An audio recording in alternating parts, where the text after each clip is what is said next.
आप सभी को जय श्री कृष्णा, राधे राधे। तो आज की जो सत्य लीला कथा है वो बहुत ही दर्द भरी है, बहुत ही कष्टदायी स्थिति एक अम्मा की थी। कैसे उस स्थिति में पहुंची, और वो जो अम्मा है वो कोई साधारण नहीं है, वो एक गवर्नमेंट सर्वेंट जो होते हैं, गवर्नमेंट ऑफिसर की वाइफ है। करोड़पति अम्मा हैं जिनके पास पैसे ही पैसे हैं, घर, खुद का घर, राजधानी जैसे जगह पे खुद का मकान होना, खुद की कोठी होना बहुत बड़ी बात है। और है तो इतना पैसा होने के बाद भी, करोड़पति होने के बाद भी आज उनकी स्थिति भिखारियों से भी बदतर है। कैसे है? और ऐसा नहीं है कि अब वो भिखारी हो चुकी हैं, उनके पास यानी आज भी वो करोड़ों की मालकिन है, लेकिन स्थिति ऐसी आ गई है। क्यों आ गई है? ये हमारी जो औलादें होती हैं ना, जो दूसरे घर से आई हुई लड़की होती है, या कि जिनके संस्कार अच्छे नहीं होते हैं, जो ये भूल जाते हैं इंसान कि आज हम ये बुजुर्ग के साथ कर रहे हैं, कल हमारा भी बुढ़ापा आएगा, हमारे साथ भी वो स्थिति ना हो जाए। जो ये भूल जाते हैं, जो सिर्फ अभी तो जवान है तो ठीक है, चल रहा है, वो अपने बड़ों को हाथ भी उठा रहे हैं, बड़ों के साथ अत्याचार भी कर रहे हैं, बड़ों के साथ मुंह भी लड़ा रहे हैं, लेकिन थोड़ी देर के लिए आप ये याद रखिए कि अगर यही सब कुछ आपकी माँ के साथ हो, आपकी भाभी आपकी माँ के साथ ऐसा करे, तो आपके दिल पर क्या बीतेगी। तो ये जो सत्य लीला कथा है ये इसी पर ही आधारित है। और ये जो मैया थी ये लड्डू गोपाल की भक्त थी, ये भगवान की पूजा पाठ करती थी। लेकिन बहुत से लोगों के मन में ये आएगा कि जब वो इतनी पूजा पाठ करती थी तो उनके जीवन में इतने कष्ट क्यों आए, क्योंकि भगवान के भक्त तो बहुत सुखी रहते हैं। तो ऐसा कुछ भी नहीं है, ये हमारे प्रारब्ध भी होते हैं, हमारे पिछले जन्म के कर्म भी होते हैं जो कि हमें भोगने पड़ते हैं। जो हम आज कर रहे हैं वो हम कल पाएंगे, और जो हमने कल किया है वो हम आज पा रहे हैं। तो ये चलता आ रहा है, ये कर्मों का जो खेल है ना, कर्मों का जो हिसाब होता है, वो कर्म जो होते हैं किसी को नहीं छोड़ते, किसी का पीछा नहीं छोड़ते। इसीलिए जो बड़े साधु संत हैं वो हमेशा कहते हैं कि अपने कर्म सुधारो, अपने आचरण सुधारो, अपने व्यवहार सुधारो और अपने जीवन में भक्ति लाओ। जब हम भक्ति से जुड़े रहेंगे तो हमसे कभी भी कोई दुष्कर्म नहीं होते हैं, कभी भी इस तरीके की कभी गलतियां नहीं होती हैं, कभी त्रुटियां नहीं होती हैं।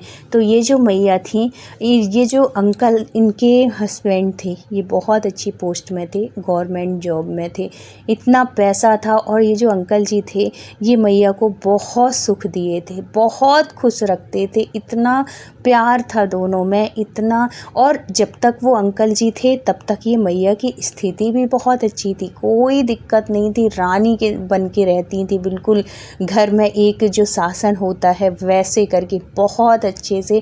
ये जो मैया थी ये कभी सोची भी नहीं होगी कि कभी मेरी ऐसी स्थिति भी आ सकती है। तो ये किसी ने नहीं देखा कि हमारे भाग्य में क्या लिखा है, आगे हमारे साथ क्या होना है। इसलिए जैसे भी टाइम मिले, जब भी टाइम मिले, आप टाइम निकालो और भगवान के भजन के लिए थोड़ी सा टाइम अपने 24 घंटे में 1 घंटा भक्ति के लिए ज़रूर दो। क्योंकि जब हम भक्ति करेंगे तो हमारे जो कर्म होते हैं ना, जो हमारे प्रारब्ध होते हैं वो भी कटते हैं। और प्रारब्ध भोगना तो पड़ता है लेकिन वो बड़ी आसानी से निकल जाते हैं, इतने कष्ट नहीं होते हैं।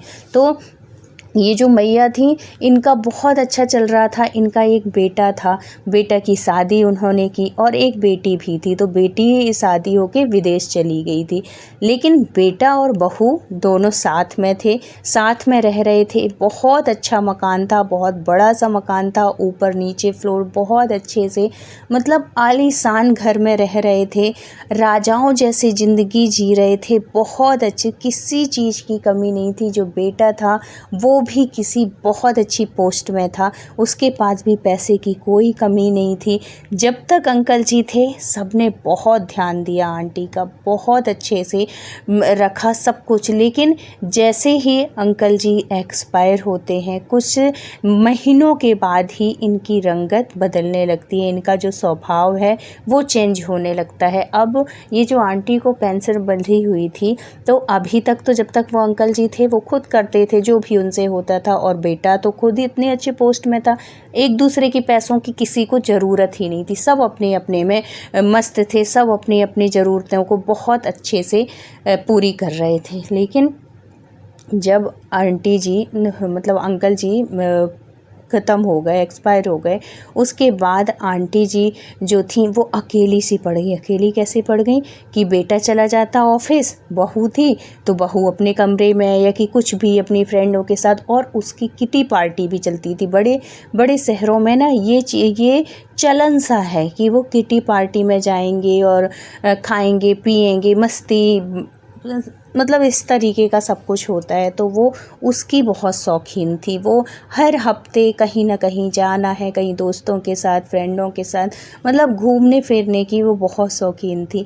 तो ठीक है, अगर कोई घूमने फिरने का शौकीन भी है तो कोई बहुत बड़ी बात नहीं है, कोई गलत बात भी नहीं है, ठीक है आप करो। लेकिन उसके साथ साथ आपकी जो जिम्मेदारी है, आपके घर में बुजुर्ग माँ हैं, आप पहले उनका ध्यान दो। अगर आप जा भी रहे हो तो उनकी व्यवस्था करके जाओ। अगर आप उनकी व्यवस्था करके जाते हो तो कोई दिक्कत नहीं है, आप जाओ, खूब एंजॉय करो, लाइफ खूब अच्छे से रहो। लेकिन ऐसा नहीं है कि हम तो अपनी मस्ती करेंगे, लेकिन हमारे घर में जो बुज़ुर्ग माँ हैं वो खा रही है, पी रही है, उसके पास कुछ है कि नहीं। अब इनकी स्थिति ऐसे होने लगी, धीरे धीरे धीरे धीरे ये बहुत कमज़ोर होने लगी, क्योंकि टाइम से ना तो इनको खाना मिलता था, कभी बहू बनाई तो बनाई, नहीं तो उसका तो हर दूसरे दिन तीसरे दिन का रहता था, उठाई अपनी बाइक और निकल गई अपनी फ्रेंड लोगों के साथ में घूमने फिरने, मस्ती करने, इस तरीके से। अब वो बहुत कमज़ोर होने लगी। बेटे से शिकायत जैसे कभी कात करती तो बेटा और वो कर देता कि अरे माँ इतना तो आप इतना अपने लिए, अगर वो चली जाती है तो इतना एक रोटी अपने लिए बना लिया करो, उसमें कौन सी बड़ी बात है। ऐसे करके देखो, ये जो मतलब ये जो बहुएं होती हैं ना, इनका अधिकांश श्रेय तो हमारे बेटे ही होते हैं, जो कि बहुओं को इतना ज़्यादा वो कर देते हैं। नहीं तो उसी जगह पे ये बेटा कह सकता था कि अरे तुम माँ को ऐसे बिना खाए, मतलब बिना पूछे बिना रखे और ऐसे कैसे चली जाती हो, पहले माँ को खाना दिया करो या कि माँ की व्यवस्था करके जाया करो फिर जाया करो, ये भी बोल सकता था।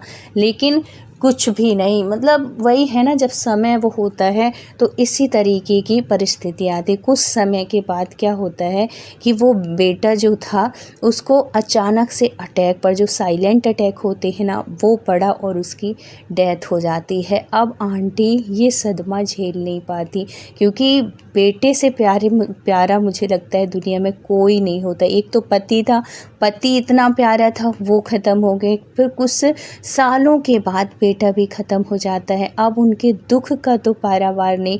कुछ महीनों तक बहू भी थोड़ी सी उसमें रही, क्योंकि उन दोनों का भी लगाव बहुत था, थोड़ी कुछ दिनों तक रही, फिर उसकी वही शुरू हो गई, वही किटी पार्टियाँ, वही सब कुछ। और जो इनके बच्चे थे वो बाहर पढ़ रहे थे, विदेश में पढ़ रहे थे, दोनों बच्चे इसके विदेश में पढ़ रहे थे। तो अब इसको खाना पीना, घर में कि बच्चे हैं तो उनका ध्यान, ये सब कोई बात ही नहीं थी। ये एकदम से बिल्कुल फ्री हो गई, अब तो और आज़ाद हो गई। अब तो पति भी नहीं है, कोई कहने वाला भी नहीं है। पहले भी पति उतना ज़्यादा नहीं बोलता था, लेकिन फिर भी एक माँ के लिए बेटा कभी कभार बोल ही देता था। अब तो उसको कोई बोलने वाला नहीं।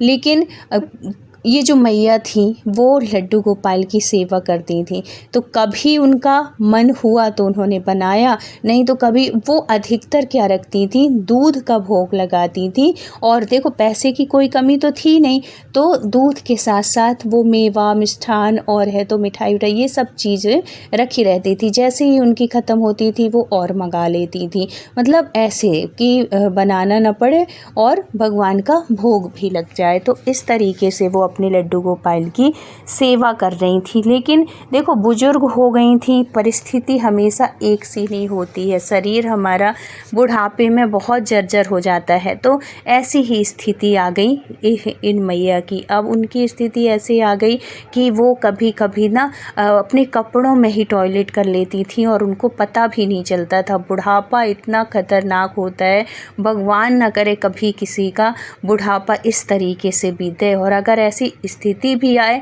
तो घर के बच्चे इतने अच्छे हों कि उस चीज़ का एहसास ना हो कभी किसी बुज़ुर्गों को बहुत अच्छे से प्यार, क्योंकि जब बुज़ुर्ग हो जाते हैं ना, वो भी बच्चे समान हो जाते हैं। जैसे हम जब छोटे बच्चे होते हैं तो उनको कुछ भी ध्यान नहीं रहता, कुछ भी होश नहीं रहता, वो अपने कपड़ों में भी टॉयलेट भी कर रहे हैं, पॉटी भी कर रहे हैं, सब कुछ कर रहे हैं। ऐसे ही बुज़ुर्ग हो जाते हैं, उनको भी कुछ भी ध्यान नहीं रहता, कुछ भी होश नहीं रहता। इसलिए कहा जाता है बच्चे बूढ़े एक समान होते हैं। लेकिन ये उनके लिए जो इस परिस्थिति को समझते हैं, जो भगवान से डरते हैं और जिनको लगता है कि हाँ कल ये स्थिति हमारी भी हो सकती है, कैसे भी करके, चाहे आप डर के करो, चाहे आप अच्छे विचार से करो, चाहे आपके भाव अच्छे हो, कैसे भी करके, लेकिन अपने बड़े बुजुर्गों के साथ कभी गलत नहीं करो। उनकी दुआएं ना बहुत लगती हैं और उनकी बद्दुआ भी बहुत लगती है।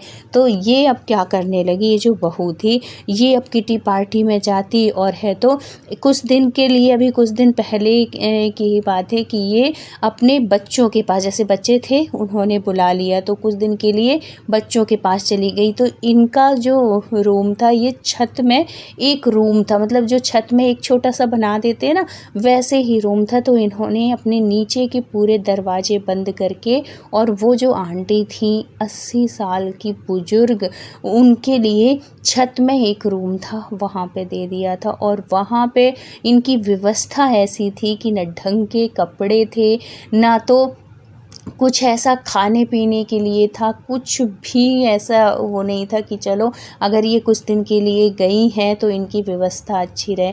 अब क्या होता है कि वो वहाँ से कुछ दिन के बाद आ जाती हैं। अब इनकी स्थिति तो दिन प्रतिदिन कमज़ोर होती जाती है।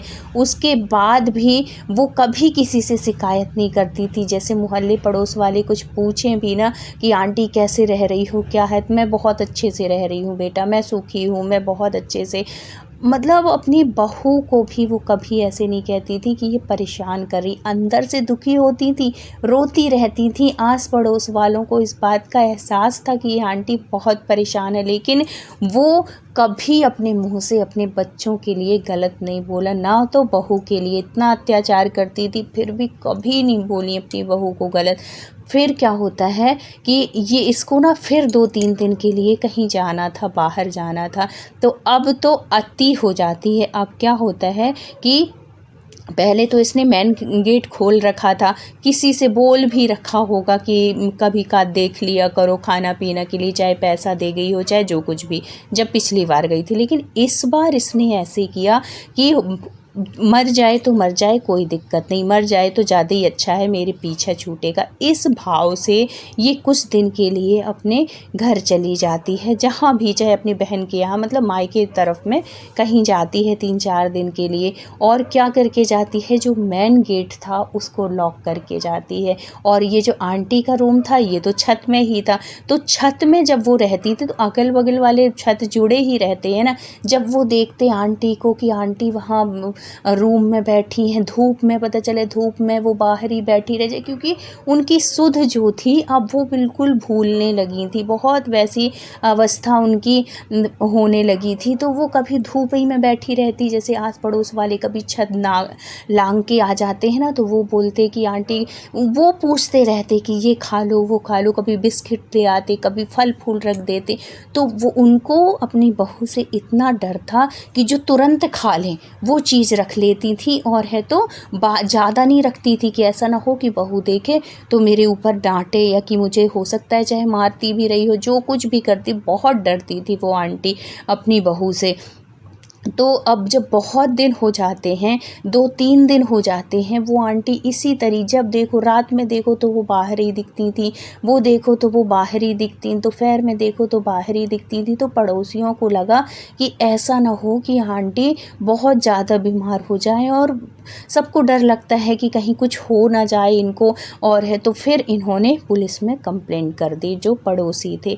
जब वो पुलिस वाले आते हैं, और पुलिस वाले क्या किए कि जो अनाथ आश्रम होते हैं ना, उनसे जो अनाथ आश्रम के जो ओनर होते हैं उनसे बात करके वहाँ पे किसी को उन्होंने बुला लिया है। एक लेडीज़ आई जो कि उस अनाथ आश्रम को चलाती थी, जहाँ बहुत सारे इसी तरीके के बुजुर्ग जिन्होंने अपने घर से जिनको निकाल दिया गया है, या कि जो घर में रहना पसंद नहीं करते, कि बड़े बड़े शहरों में ना ये बहुत जो हम आज सोच रहे हैं ना, हम अपने बच्चों को बहुत पढ़ा रहे हैं, अपनी स्थिति से ज़्यादा बढ़ के अपने बच्चों को पढ़ा रहे हैं, उनको खिला रहे हैं, पिला रहे हैं, चाहे हम ना खाएं लेकिन हम अपने बच्चों को खिलाते हैं, बच्चों को अच्छे से अच्छे स्कूल में पढ़ाते हैं। लेकिन बड़े बड़े शहरों की स्थिति इतनी दयनीय है, और ख़ासकर बुज़ुर्गों की इतनी दयनीय है कि बता नहीं सकते। मतलब हर 2 घर छोड़ के आपको तीसरे घर में ऐसी स्थिति वाली ऐसे